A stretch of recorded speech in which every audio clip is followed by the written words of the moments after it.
And let's look at day two. The obvious highlight, Matt, of course, is the Prince of Wales's Stakes, one of the great highlights of the entire week, of course. Where are you on Auguste Rodin and White Birch, the rematch? Because Rodin, of course, was beaten by White Birch in the Tattersalls Gold Cup last time. Are you still a Rodin man?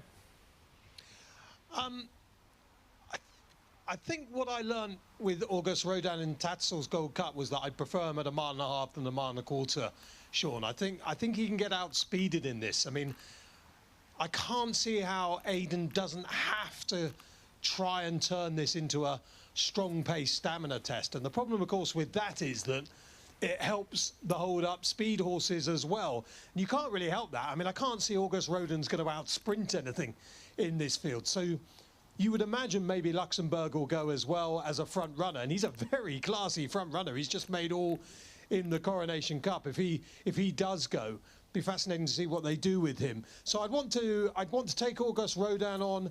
White Birch was.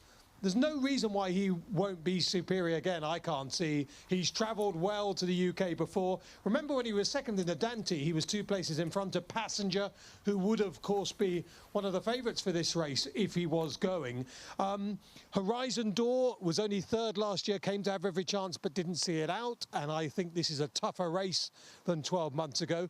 Remember, King of Steel last year never looked like winning and grounded out under Dettori. It was a good ride there.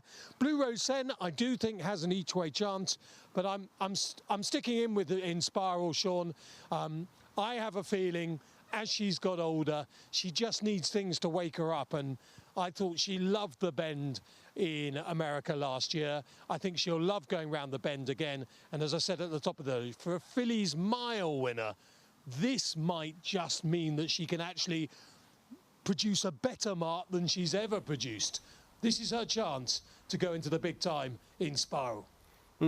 I hate to agree with you, as you know, Matt, but I do think they've done the right thing. Audience staying over 1 mile in Spiral over 10 furlongs. When you think of last year, what was one of her most sort of sensational performances? Probably that Jacques Le Manoir, wasn't it? Where there was that such a strong pace early on because of Big Rock taking that race apart, and she was right out the back and then flew home. She does have those gears to go and do that. So, it's annoying to agree.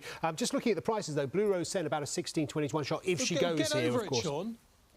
Get over, you know, you've been around long enough now. Occasionally we're going to get it right together. Yes. You've got this, man. You be strong. OK, let's see if we agree about the Gold Cup. I know it's not a day two highlight. We're going to just look forward to Thursday, only because it's one of the races of the week. And it's one of the key horses of the week, of course, Matt, for loads of punters all over the place will be Kyprios. And you think of what he did over in France, of course, in the Cadran, where he won by distances. But when you look at the official ratings, it's not the case that he's miles clear of everything else. So where are you on Kyprios? Is he just different class to these, or is it much more competitive than the market suggests? For me, Sean, Kyprios is just the kind of horse that will make a fool of us, because if he goes and wins, we'll all sit there and think, well, why in hell's name did we oppose Kyprios? But I haven't been particularly overwhelmed with his 2 wins. In fact, I've been underwhelmed, to be quite frank. Now, Ryan Moore might tell us that he's had tons in hand and he's just playing with the opposition, and that might be the case, in which case he is going to make a fool of us probably. But he got beat in both his runs last season. He's had a long time off the track before that. There is every chance that he isn't as good as he once was at the age of 6, and at odds on, I have to take Kyprios on. So if he wins, you look a fool, but I've got to take him on as the odds-on favourite here. I think let me see if I can guess what you're going to go for. Let me see if I can guess. I don't think you will. OK. Oh, I was going to say Gregory. I thought you might be jumping on Gregory. But no, go on, you tell me.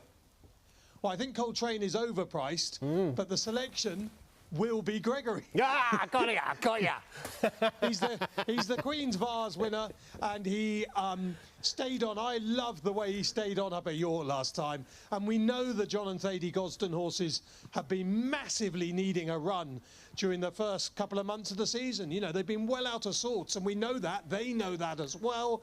The ones that have been winning, the lead artists of this world, who, if he'd gone into St James's Palace, might have had a massive chance. He's skipping Royal Ascot. The ones that have been winning, I suspect, are very good. So it's Gregory each way against the field. I can't have him out the 3, and I'm not backing Kyprios at odds on. If Kyprios was 5-2, I might look at it differently, but not odds on. No, I'm inclined to agree, I have to say. And as you say, he could... Again? Well, yeah, well, I'm not going to agree with you. Shall I just do this preview of Wednesday and Thursday on my own, Sean? I'm not going to agree with you about Gregory, though. I think there's a horse at a much bigger price. It's a bit of an audience in spiral angle on this one. I think because of Aidan O'Brien having the overwhelming... If Tower of London turns up, I think Tower of London's a player, and he's going to be massively a bigger price, 16, 20 to 1, something like that. There's a line through Trawlerman. Trawlerman, of course, has beaten Kyprios. Tower of London's beaten Trawlerman. I think you can make a case for Tower of London at a big price. The thing is, we won't agree throughout the whole week. We've managed to disagree in the end. No, and I mean, I would just always want to take on horses that seem to do things that surprise you in Dubai. It's just, I would always want to take one of those on when they come back here. And obviously he was poor last time.